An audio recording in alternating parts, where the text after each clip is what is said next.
सभी को जय गुरु जी। शुक्राना गुरु जी महाराज का अनंतम अनंतम शुक्राना। ओम नमः शिवाय। शिव जी सदा सहाय। ओम नमः शिवाय। गुरु जी सदा सहाय। जय गुरु जी।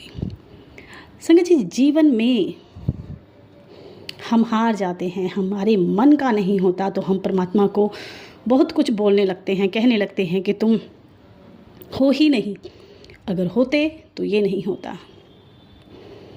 जो हो रहा है वही आपके लिए सही है, इसको मानना बड़ा मुश्किल है, लेकिन जो मान लेता है वही असल में गुरु जी पे भरोसा करना जानता है। और जिनको भरोसा नहीं है वो आज से लेके आगे 100 सालों तक भी गुरु जी को यही बोलते रहेंगे कि आप हो कि नहीं हो। अब ये हमारा खुद का निर्णय है कि हम गुरु जी पे विश्वास करते हैं या नहीं करते हैं।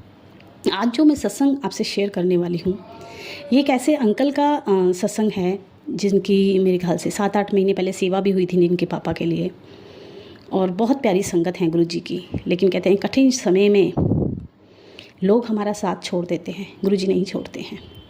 उससे पहले एक छोटा सा प्यारा सा प्रसंग मैं आप लोगों के साथ शेयर करने वाली हूँ, क्योंकि जिसके साथ ये कहते हैं ना प्रसंग में मैं आप लोगों के साथ शेयर करूँगी। संग जी, एक छोटा लड़का 10-12 साल का, 14 साल का, माता पिता कोई नहीं है उसकी ज़िंदगी में, बस भगवान का भरोसा है, भगवान है और वो है। दुनिया की तरफ देखता था तो निराशा होती थी कि शायद कोई भी तो अपने कहने के लिए मेरे पास अपना नहीं है, बस एक भगवान है, इन्हीं के भरोसे मेरी ज़िंदगी चलेगी। और अगर ये भी मेरा साथ छोड़ गए तो मैं अनाथ हो जाऊंगा। और अगर अनाथ की बात करें तो एक छोटा सा प्रसंग और याद आया संगत जी, कि एक साधु जो आए और एक बहुत प्यारा भक्त था, उसने उन साधु की बड़ी सेवा की। जो जो वो चाहते थे पूजा पाठ के लिए, हर चीज़ उन्होंने लाकर मुमकिन की, उनकी सेवा की, उनको अच्छा भोजन कराया। एक समय आया जब वो विदा लेने लगे और पूछने लगे कि तू मुझे सिर्फ ये बता कि तेरा गुरु कौन है। तो वो बड़ा हैरान था वो भक्त ये जानकर कि ये मेरे से क्या पूछ रहे हैं। उन्होंने कहा गुरु कौन होता है, मेरा तो कोई गुरु नहीं है।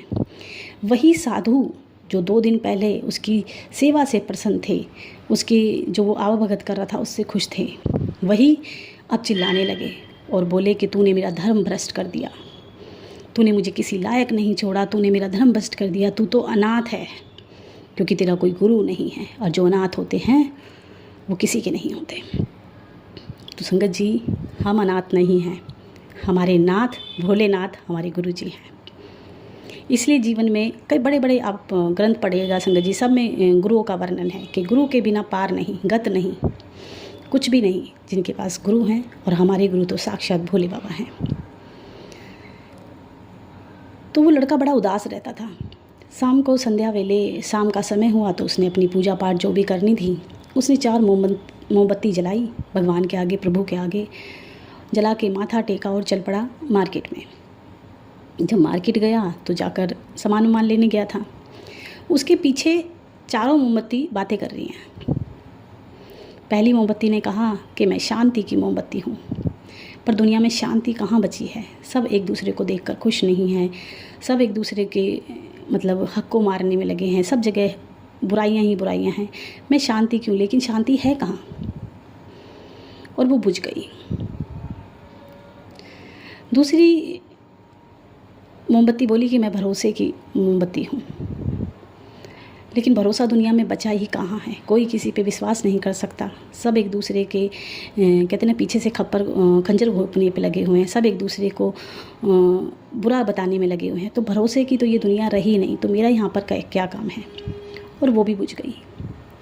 तीसरी मोमबत्ती बोली कि मैं तो प्रेम की मोमबत्ती हूँ, जो लोगों में प्रेम भरती है, लेकिन दुनिया में प्रेम बचा कहाँ है।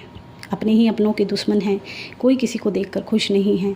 जहाँ किसी के आगे बढ़ने की बात होती है वहीं लोग जेलस हो जाते हैं, दूसरों को देखकर जलन महसूस करते हैं। तो प्रेम दुनिया में बचा ही कहाँ है, तो मैं चल के क्या करूँगी। और वो भी बुझ जाती है। अब एक मोमबत्ती बची है जो कि उम्मीद की है। वो लड़का आता है और आके भगवान की तरफ देखता है कि मैंने बड़े प्यार से आपके आगे ना मोमबत्ती जलाई थी, ये 3 मोमबत्तियाँ बुझ कैसे गई। तो वो चौथी मोमबत्ती से कहता है कि तू क्यों जलती रही। बोली मैं उम्मीद की मोमबत्ती हूँ। माना ज़िंदगी में तुम्हारे अकॉर्डिंग कुछ नहीं चल रहा, तुम्हारी ज़िंदगी में प्यार नहीं है, भरोसा नहीं है और किसी पे विश्वास तुम कर नहीं सकते। आजकल दुनिया ऐसी फरेबी हो गई है, लेकिन मैं तो वो उम्मीद की मोमबत्ती हूँ जिस उम्मीद से तुम परमात्मा को याद करते हो।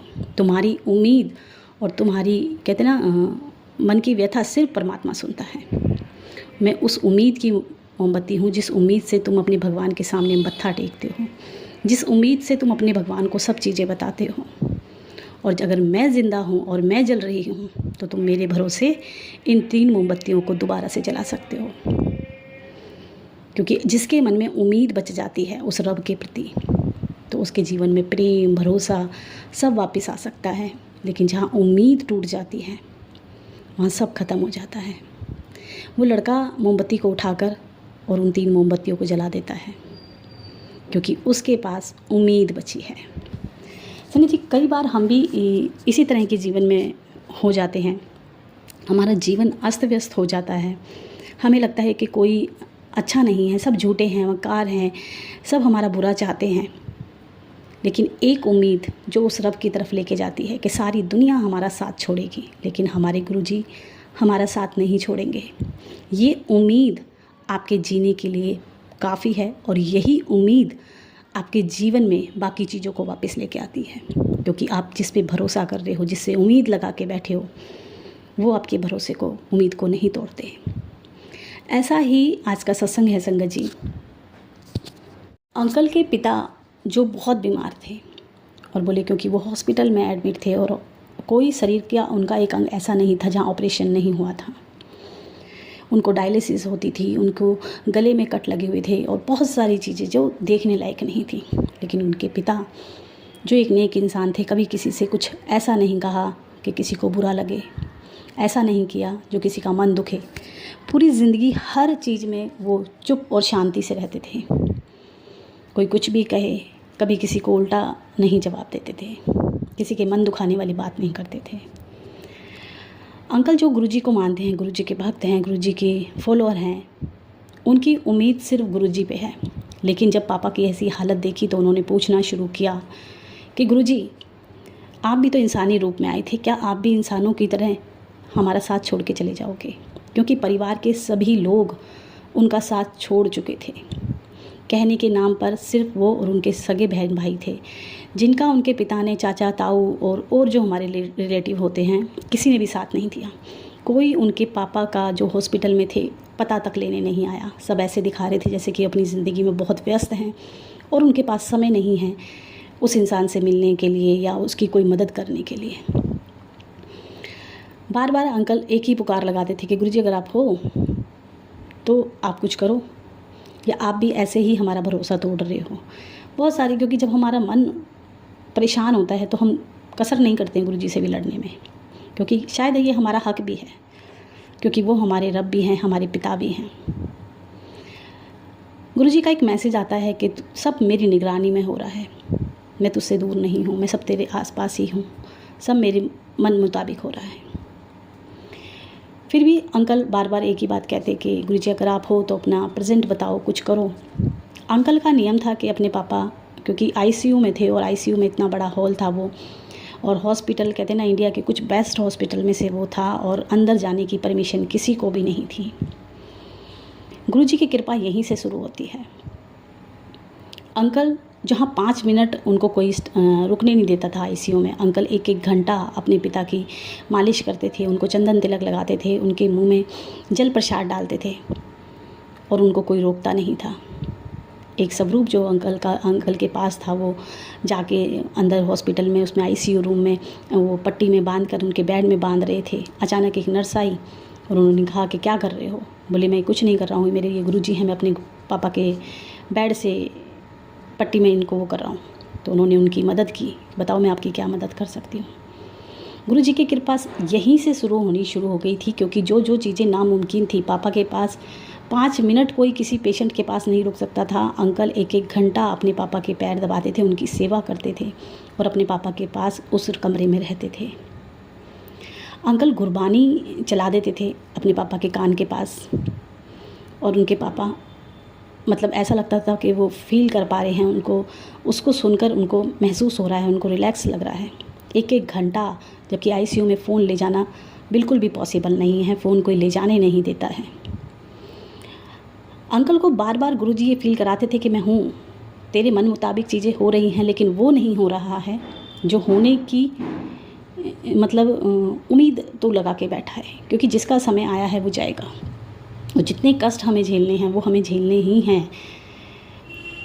अंकल के पापा जब एक बार बड़े परेशान थे तो अंकल को कमरे पे आना था, और उससे पहले अंकल ने कहा था कि अगर आप हो तो गुरुजी कहीं ना कहीं तो मुझे दिखो, कहीं ना कहीं तो मुझे एहसास कराओ कि आप मेरे पापा का ध्यान रख रहे हो, उनके आसपास हो। क्योंकि उनके पापा भी बहुत एक नेक इंसान थे। गुरुजी के मंत्र जाप जब वो कहते थे तो वो भी मंत्र जाप करते थे गुरुजी का। अंकल जो पास में होटल लिया था, क्योंकि काफ़ी टाइम से वो अंकल के पास ही थे, अपने पिताजी के पास, तो जब अंकल कमरे पे आए तो उनकी बहन का फ़ोन आया और उन्होंने कहा कि भाई गुरुजी आए हैं। उन्होंने कहा कि ऐसे कैसे? बोली क्योंकि 3rd फ्लोर था, आईसीयू का रूम था और चारों तरफ शीशे से वो कमरा बंद था, चारों तरफ से कहीं भी कोई आने की जगह नहीं थी, लेकिन उनके पापा के बेड के पास एक सफ़ेद रंग का कबूतर बैठा था। ये बहुत कहते ना, जो गुरुजी की संगत है वही समझ सकता है कि ऐसी चीज़ें कैसे हो सकती हैं। हम लोगों के घर तक में गुरुजी के मतलब कबूतर नहीं आ पाते हैं। आप सोचो 3rd फ्लोर, आईसीयू का रूम प्रॉपर बंद, शीशे लगे हुए, कर्टन से बंद रूम, लॉक, जहाँ पे डॉक्टर्स के अलावा और कोई पेशेंट के पास आ ही नहीं सकता, कुछ नर्स आती हैं, उस रूम में कबूतर का आना, और वो भी अंकल के पापा के बेड के पास। अंकल ने गुरुजी का शुक्राना किया कि आप मेरे पापा के पास हो। कुछ समय बीता और अंकल के पापा उनको छोड़कर चले गए, लेकिन उससे पहले वो उनको घर पे ले आए थे कि हम अपने पापा को घर पे ले जाएं, और घर पे लाकर उनकी सेवा पानी कर रहे थे। अचानक उन्होंने शरीर त्याग दिया। जब शरीर त्याग दिया तो अंकल को इस बात का विश्वास नहीं हो रहा था कि गुरुजी के रहते ये कैसे हो गया। उससे 2 दिन पहले ही जब अंकल हॉस्पिटल में थे, मतलब उनके पापा, तो उनकी मम्मी ने पूछा था कि तेरे गुरुजी क्या जवाब देते हैं, तेरे गुरुजी क्या मैसेज देते हैं। तो उन्होंने कहा कि मेरे गुरुजी कहते हैं कि जो कुछ हो रहा है मेरी निगरानी में हो रहा है, तू घबराना नहीं, सब मेरी रजा में हो रहा है। तो आंटी का जवाब ये था कि क्या तेरे गुरुजी मेरे पति की जान ले लेंगे? तो उन्होंने कहा कि माँ ऐसे मत सोचो। उनकी माँ क्योंकि दुर्गा जी को मानती थी, वो अपनी पूजा पाठ कर रही थी, जो उनका अपना था वो चीज़ें वो कर रही थी, लेकिन अंकल का भरोसा सिर्फ अपने गुरुजी पे था। पूरे शरीर पे अपने पिता के वो जल प्रसाद से मालिश करते थे, उनको चंदन तिलक लगाते थे, उनको माथे पे तिलक लगाते थे, और मोस्टली उनके पापा के माथे पे ओम बनता था, जो सबके लिए यकीन करने वाली चीज़ नहीं थी। वो ये सोचते थे कि ये तो पागल हो गया है, ये तो ऐसे ही बोलता रहता है, गुरुजी गुरुजी करता रहता है। लेकिन ये सब चीज़ें वो देख पाते थे। जो मानते हैं वो जानते हैं, जो नहीं मानते हैं उनके लिए तो सामने समक्ष आके भगवान भी खड़े हो जाएं तो शायद संगत जी वो तो उनको भी ना माने, ये कहें कि कोई बहरूपिया है। अंकल के पिता चले गए तो जहाँ उनके परिवार का कोई व्यक्ति उनके घर में उनके मतलब हॉस्पिटल में उनके पापा को देखने नहीं आया, कोई मदद करने नहीं आया, वहीं वो तीनों भाई जो अपने पापा को घेर कर बैठे थे, अब सारे काम गुरुजी कर रहे थे। कैसे किस चीज़ की व्यवस्था हो रही थी, कैसे क्या हो रहा था अंकल को कुछ नहीं पता, लेकिन सब चीज़ें अंतिम संस्कार की चीज़ें हो रही थी। सब भाग भाग के काम कर रहे थे। बोले ये सब चीज़ें क्या थी? ये गुरुजी के होने की उपस्थिति की ही तो चीज़ें थी, क्योंकि जो लोग हमसे मिलने जुलने नहीं आते थे, हमारी चीज़ें देखने नहीं आते थे, हमारे पापा जिंदा थे तो उनको देखने नहीं आए, और फिर सारे काम क्योंकि अंकल और अंकल के भाई इस हालत में नहीं थे कि वो आगे कुछ कर पाएँ, वो एक सदमे में थे, लेकिन बाकी काम गुरुजी ने खुद से संभाले। अंकल के पिताजी को अंकल ने जल प्रसाद डालकर ही नहलाया। जितनी भी चीज़ें हो रही थी गुरुजी, क्योंकि वो एक ही चीज़ बोलते थे कि ये कैलाश का जल है। उनके मुंह से ये एक जब पंडित ने पूछा कि ये क्या है, गंगा जल लेके आओ, तो बोले नहीं, यही मेरे पिताजी के अंतिम समय में मुंह में तुलसी के साथ जाएगा, क्योंकि ये कैलाश का जल है। एक अद्भुत बात ये थी कि अंकल बता रहे थे कि जो अंकल के पापा की पूजा कर रहे थे उनका नाम कैलाश था, और जो 13 दिन अंकल ने अपने पापा के पास जो अगरबत्तियाँ जलाई थी, जो जलाते हैं हम लोग, मतलब 13 दिन तक जो पूजा पाठ होती है, वो उस अगरबत्ती पे भी नाम निर्मल लिखा हुआ था, जैसा कि हम जानते हैं गुरुजी का नाम। बोले ये कोई इंसिडेंट नहीं था, ये वो था जो गुरुजी मुझे पल पल एहसास करा रहे थे कि गुरुजी मेरे पिता का जो भी चीज़ें हुई हैं, लेकिन गुरुजी ने कहा था ना कि मैं हर चीज़ में मैं हूँ, सब मेरी निगरानी में हो रहा है। तो सब कुछ ये गुरुजी दिखा रहे थे कि मेरी ही निगरानी में हो रहा है। अंकल के पिता को जब मुखांजलि देने जाते हैं संगत जी, वहाँ पर एक ऐसी चीज़ हुई कि 5 गायें आईं, और 5 गायों में से एक गाय ने उनके पिताजी के पैर चाटे, और चाट कर उनके पापा के चारों तरफ परिक्रमा लगाई। बटरफ्लाई भी आई, क्योंकि वो बार बार अंकल वही सब अपने अपने मंत्र कह रहे थे, लेकिन गुरुजी का मंत्र जाप, उनके पास सिर्फ एक गुरुजी का मंत्र जाप था, जय गुरुजी था और शुक्राना था। कुछ जो गाय आई थी, जितना भी सामान कहते हैं ना हम लोग, फल फ्रूट जो भी चढ़ाते हैं, वो उन गायों ने आके खाया। यहाँ तक कि जो माला थी वो भी गाय ने खाई। और ये कोई कहते ना कोइंसिडेंट नहीं है, ये सब चीज़ें गुरुजी प्लान कर रहे थे। उनके पापा एक दिव्य आत्मा, एक अच्छी पवित्र आत्मा थी, और वो उनके चरण गाय ने जब चाटे तो कहते ना कुछ कर्म हमारे रह जाते हैं, वो गाय ने चाट कर अपनी जीभ से वो ख़त्म किए। और जितनी भी भगवान को जो भी चीज़ें समर्पित की जाती हैं वो सब उन गायों ने खाई, और खाकर और परिक्रमा कर कर वो चली गई। 13 दिन जो हमारे होते हैं हिंदू रीति रिवाज में, 13 दिन में बहुत कुछ हुआ अंकल की ज़िंदगी में, जो बार बार गुरुजी के होने को और गुरुजी की उपस्थिति को दर्शा रहे थे। जैसे कि जो हम मतलब वो लगाते हैं ना, जब दिन तेरामी होती है उस दिन एक फ़ोटो लगाते हैं मृत व्यक्ति की, वो फ़ोटो थी, और उनके घर में कोई गुरुजी को नहीं मानता था, लेकिन जब वो फ़ोटो उठाई गई पूजा के बाद, तो उनके भाई ने कहा कि देखो पापा के फेस पे कितना बड़ा ओम बना है।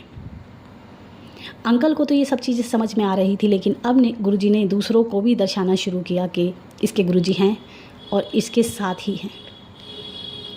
अपने पिता के फेस पे इतना बड़ा ओम देखकर वो हैरान था कि अरे पापा के फेस पे इतना बड़ा ओम। गरुड़ पुराण का पाठ चल रहा था, गरुड़ पुराण का पाठ कराया गया, हर चीज़ विधि विधान से कराई गई। और जब गरुड़ पुराण का पाठ होता था तो एक कौवा आके रोज़ उनके यहाँ पे बैठकर काँव काँव करके जाता था। गाय आती थी रोज़, कुत्ते आते थे, मतलब हर जगह वो चीज़ें समझ में आ रही थी कि कुछ भी मतलब कहते ना नॉर्मल नहीं है, कुछ ऐसी चीज़ें हैं। क्योंकि कुछ लोगों ने ये बात कही कि कोई अदृश्य शक्ति तेरे साथ शुरू से है, हॉस्पिटल से लेके यहाँ तक, और ये सब चीज़ें कुछ अलग अनुभव दे रही थी, गुरुजी की प्रेजेंट फील करा रही थी। पिता का जाना तो एक ऐसी घटना थी जो कहते हैं ना, धरती एक मृत्यु लोक है, यहाँ पे कोई परमानेंट नहीं रहता। अगर रहते तो हमारे जीवन में इतने बड़े परमात्मा आए थे, गुरुजी भी रहते, राम जी भी रहते, कृष्ण जी भी रहते थे, लेकिन क्योंकि ये मृत्यु लोक है और इस चीज़ को हमें एक्सेप्ट करना पड़ेगा कि यहाँ रहने से ज़्यादा ज़रूरी है यहाँ से जाकर सही जगह पे जाना। जिनको मोक्ष मिल जाता है, जिनको गुरुजी के चरणों में जगह मिल जाती है, वो यहाँ से खूबसूरत जगह है। लेकिन कई बार हम अपने अपनों के प्यार में इतने अंधे हो जाते हैं, हमें लगता है कि नहीं, जैसे भी हैं इसी हाल में, जैसे भी हों हमारे संग ये रहने चाहिए।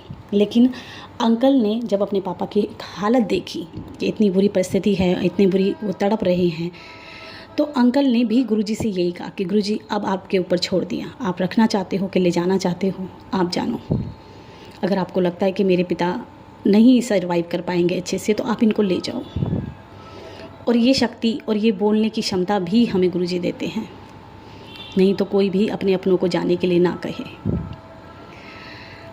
संगत जी, जब तेरामी होनी थी उससे 13 तारीख तक रात तक इतनी बारिश थी कि अंकल कहते हैं कि हमने सारी व्यवस्था छत पे की थी, और क्योंकि पानी भर रहा था और नीचे तक पानी आ गया था, तो चिंता इस बात की थी कि कल अगर बारिश हुई तो जो भोज उन्होंने किया था वो कैसे हो पाएगा। अंकल परेशान थे और पैसों की कमी अंकल के पास शुरू से ही थी। कभी कोई मतलब 3-4 बहन भाई थे, कभी कोई किसी से उधार लेके आ रहा था, कोई कुछ कर रहा था, कोई कुछ कर रहा था, लेकिन गुरुजी ने कोई भी काम रुकने नहीं दिया। जब टेंट वाले की बात हुई तो वो 25 से 30 हज़ार रुपये मांग रहे थे और अंकल का इतना पॉकेट अलाउ नहीं कर रही थी, इतने पैसे उनके पास नहीं थे, क्योंकि उनको वाटर प्रूफ एक टेंट लगवाना था, क्योंकि अगर बारिश हुई तो सब कुछ भीग जाएगा। इतने में एक टेंट वाला आता है और कहता है कि जो देना है दे देना। तो बोले भाई ऐसे क्यों? बोले 500, 1000, 500 जो दो वो दे देना। बोले तुम ऐसा क्यों कर रहे हो? बोले क्यों? क्योंकि मेरा मन कह रहा है कि तुम्हारी मदद करनी चाहिए, मैं तुम्हारी मदद करना चाहता हूँ। उस व्यक्ति का आना, वाटर प्रूफ टेंट लगाना और ख़ुद मुँह से ये कहना कि 25 से 500 रुपये में वो अपने आप को ऑफ़र कर रहा था कि आप मुझे 500 से 1000 रुपये दे देना, मैं आपकी मदद करना चाहता हूँ। संगत जी, ये कौन कर सकता है? ये सिर्फ़ और सिर्फ गुरुजी कर सकते हैं, क्योंकि आजकल के ज़माने में मुझे नहीं लगता कोई अपना नुकसान करके किसी की मदद करने के लिए आगे आता है, लेकिन गुरुजी जब चाहते हैं तो वो हमारी मदद कराते हैं। हर जगह हमें हमारे साथ खड़े होने का प्रूफ देते हैं, हर चीज़ में अपनी प्रेजेंट फील कराते हैं। जो कार्य करने में अंकल को ये समझ नहीं आ रहा था कि ये होगा कैसे, वो आगे ही आगे सारा कार्य गुरुजी संभाले बैठे थे। एक बात जो अंकल बता रहे थे कि 13 दिन तक जो हमारे पितृ होते हैं, जो जिनकी मृत्यु होती है, उनके लिए भोग लगाने के लिए चाय और रोटियां दी जाती हैं। अंकल ने बताया कि हर दिन उस चाय में ओम होता था। मैं रोज़ देखता था और रोज़ ओम होता था। ये चीज़ें बहुत अजीब नहीं हैं हम लोगों के लिए, लेकिन संगत जी, गुरुजी हम लोगों को इतना प्यार करते हैं कि यहाँ से लेके अगली यात्रा तक हमारा साथ देते हैं। वो हमें अकेला नहीं छोड़ते हैं और उन्हीं के साथ के भरोसे हम लोग अपना जीवन बिताएं, क्योंकि इसमें कहीं ना कहीं हमारी कोई मर्जी नहीं होनी चाहिए। जीवन है, छोटा सा जीवन है, जब तक जी रहे हैं, सांस है जब तक आस है, और जब तक आस है जब तक गुरुजी हैं। हर पल उनको ध्याइए, उनको सिमरन कीजिए, उनका मंत्र जाप कीजिए, हर काम को उनके ऊपर छोड़ दीजिए, वो अपने आप संभाल लेंगे, क्योंकि हम न संभाल सकते थे, न संभाल सके हैं, न संभाल पाएंगे। अंकल के सत्संग में हो सकता है कि कुछ छूट गया हो, मुझे माफ़ करना अंकल जी, क्योंकि आपने मुझे 55 मिनट का सत्संग सुनाया था और मुझे कुछ मिनटों में ही उस सत्संग की मेन सारी चीज़ें आप लोगों को सुनानी होती हैं। ब्लेसिंग भरा सत्संग है, क्योंकि अगर हमारे मन का नहीं हो रहा तो हमारे गुरुजी के मन का हो रहा है, और अगर हमारे गुरुजी के मन का हो रहा है तो फिर अच्छा ही होगा।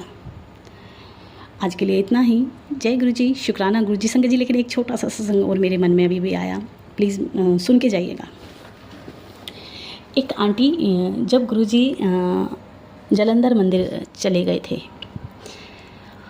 और आंटी को गुरुजी की बड़ी याद आती थी, तो आंटी गुरुजी को याद कर कर के ना गुरुजी के स्वरूप के आगे बहुत रोती थी, मंदिर में बैठ के बहुत रोती थी। फिर गुरुजी ने आंटी ने एक अच्छी खासी बड़ी कांच की बाउल में कुछ पिस्ता और बादाम रखे गुरुजी के पास, और रोज़ सुबह उठ के कहती थी, गुड मॉर्निंग गुरुजी, आज क्या खाएंगे, पिस्ता खाओगे कि बादाम खाओगे? और फिर उसमें से कुछ ड्राई फ्रूट निकाल के कुछ अंकल को दे देती थी, कुछ खुद खा लेती थी। आंटी गुरुजी के पास जब पहुंची काफ़ी समय के बाद, क्योंकि गुरुजी थोड़ा सा दूर हो गए थे तो रोज़ जाना पॉसिबल नहीं था, जब गुरुजी दोबारा से दिल्ली में आए तो आंटी ने कहा कि आंटी बैठी हुई थी, तो गुरुजी ने कहा, गुड मॉर्निंग आंटी। तो आंटी ने बड़ी हैरानी से देखा कि ये तो शाम हो रही है, गुरुजी गुड मॉर्निंग क्यों कह रहे हैं? गुरुजी बोले, तू मैंने रोज़ ड्राई फ्रूट खिलाती है। बोली, गुरुजी ये तो मैं अपने मंदिर में खिलाती हूँ, लेकिन आपको? बोले, उत्थे भी मैं ही हाँ, इत्थे भी मैं ही हाँ, और तू बहुत रोती है मेरे स्वरूप के आगे। क्यों रोंदी है? मैं तेरे कोल ही हाँ, मैं तेरे मन विच हाँ, तू क्यों घबराती है? मैं तेरे को छोड़ के कहीं नहीं गया, मैं हमेशा तेरे साथ हूँ। संगत जी, रब का दिखना ज़रूरी नहीं है, दिखने पर तो शायद फिर भी डाउट हो जाए कि हमारी आँखों का भ्रम है। तो गुरुजी को महसूस करना बहुत ज़रूरी है, क्योंकि जो हमारी मन की आँखें हैं वो कभी धोखा नहीं देती हैं। मैंने अपने बेटे का भी आप लोगों के साथ सत्संग शेयर किया था कि मेरा बेटा ट्रिप पे गया था और मेरा बेटे के एक बार मन में भाव आया था कि मुझे अब यहाँ नहीं रुकना है। वो ऋषिकेश से ही वापस आ गया था, जबकि उसको तुंगनाथ जाना था। और उसके मन में आया, उसका मेरे पास फ़ोन आया और बोला मम्मी मेरा मन नहीं है कि मैं आगे जाऊँ। मैंने कि अगर मन नहीं है तो तुरंत वापस आओ। अगले दिन सुबह 5 बजे ही उसने अपनी गाड़ी उठाई, किसी को बिना बताए, क्योंकि उसके फ्रेंड्स उसको रोकते। वो अपने मन की सुनकर वापस आ गया। संगत जी वापस आते आते हरिद्वार ही पहुंचा था कि उसके टायर में से इतना बड़ा ब्लास्ट हुआ और उसका टायर फट गया। ये घटना ऊपर तुंगनाथ में भी हो सकती थी, क्योंकि जितनी डिस्टेंस पे होनी थी, क्योंकि वो ऋषिकेश से लेके हरिद्वार भी पार कर चुका था और शायद इतना ही डिस्टेंस था ऊपर तुंगनाथ का जहाँ पे वो रुके हुए थे, उससे आगे तो वो टायर वहाँ भी फट सकता था, क्योंकि तुंगनाथ का रास्ता बहुत सकरा है और बहुत फिसलन वाला है। शायद वहाँ वो टायर फटता तो मेरा बेटा गाड़ी को नहीं संभाल पाता, अनबैलेंस हो जाती। तो कहते ना, आपको गुरुजी दिखते हैं वो ज़रूरी नहीं है, आप गुरुजी को महसूस कर पाते हैं। आपके मन में कोई थॉट आती है वो ज़रूरी है। आज के लिए इतना ही। जय गुरुजी, शुक्राना गुरुजी, बहुत बहुत शुक्राना गुरुजी। संगत जी अगर सत्संग अच्छा लगा तो प्लीज़ मुझे कमेंट करके बताइए, क्योंकि मुझे एक ये जानने में मतलब अच्छा लगता है कि आपको चीज़ें पसंद आ रही हैं कि नहीं आ रही हैं। तो इतना तो आप मेरे लिए कर सकते हैं कि कमेंट बॉक्स में कमेंट कर दें कि आंटी सत्संग अच्छा था, जो गलतियाँ थी वो भी आप मुझे बताएं कि ये गलतियाँ थी, मैं सुधार करूँगी। जय गुरुजी, शुक्राना गुरुजी।